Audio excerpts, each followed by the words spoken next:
So, salary justice is a concept I created to determine how people's compensation packages are either getting us closer to or farther away from eliminating any income inequality in our world. When I was a kid, $50,000 was a lot of money. But today in 2023, candidates can't peg their salaries to what seemed like a lot of money when we were kids. And employers, on the other hand, can't just peg their salaries to what their competitors are paying candidates or what traditionally the market has awarded to certain roles. In order to calculate a just salary, there are four things that we need to take into consideration, both from candidates and employers, to make sure that we're eliminating income inequality in the world. So the first of these, especially for candidates, is going to be the cost of living.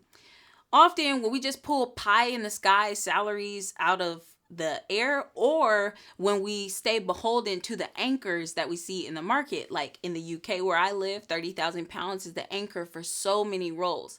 But when we stay beholden to that anchor, we can actually lose sight of how much the cost of living in the United Kingdom has changed in the past 10 years, but the average salary has not.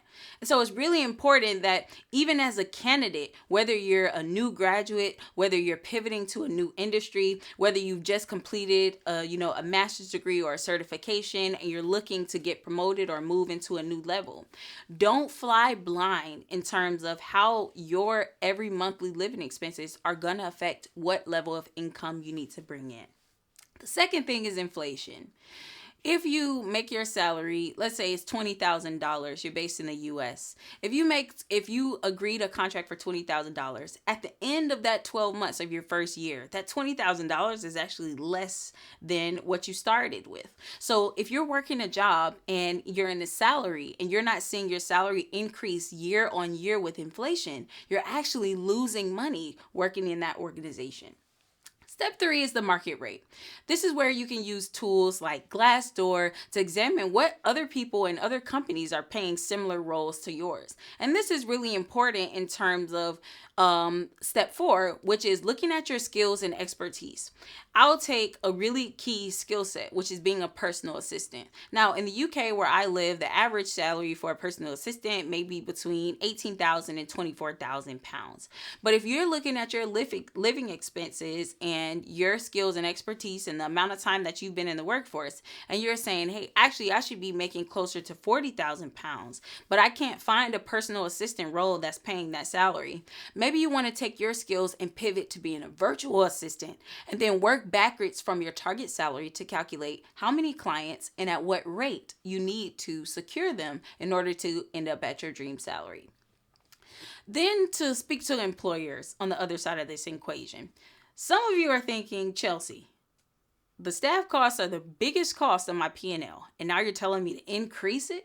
Now, I want to take into consideration that capitalist incentives, or the idea of putting profit over everything, that if salaries are a high cost and you repress that cost, that's an easy way to improve your profit margins.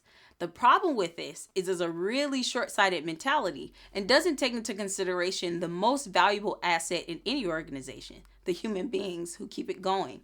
So it's so important that employers not only follow the incentives of repressing staff wages, but actually get really aggressive about combating that trend of repressing wages. The second thing is, as I mentioned to candidates, inflation is eating away at your employees' salaries every single year. So a really easy way to implement salary justice starting right now is to introduce inflation-based pay rises for all your employees across level. The next thing you can do is look at non-monetary benefits, things that will actually help to offset the costs and the things that your employees are paying directly out of their salaries. If you are a London-based organization, could you give everyone a rail card to reduce the cost that they're spending on transportation? And then finally, and this is where it's going to it's really time for employers to become leaders in our community. You can't just peg your salary to your competitors and what's being paid in the market, or what the government of the day says that the minimum wage is. You really want to take a lead in terms of paying a living wage. And this is not just to your executives and your high flying or your corporate employees, but but also to your entry level operations maintenance staff who are typically paid at minimum or the lower end of the salary range. So if candidates can take into consideration the cost of living, inflation, the market rate, and their skills and expertise, and employers can take into consideration not repressing wages, looking at inflation based pay rises, looking at non monetary benefits, and really getting aggressive on a living wage, we can create just salaries. Thank you.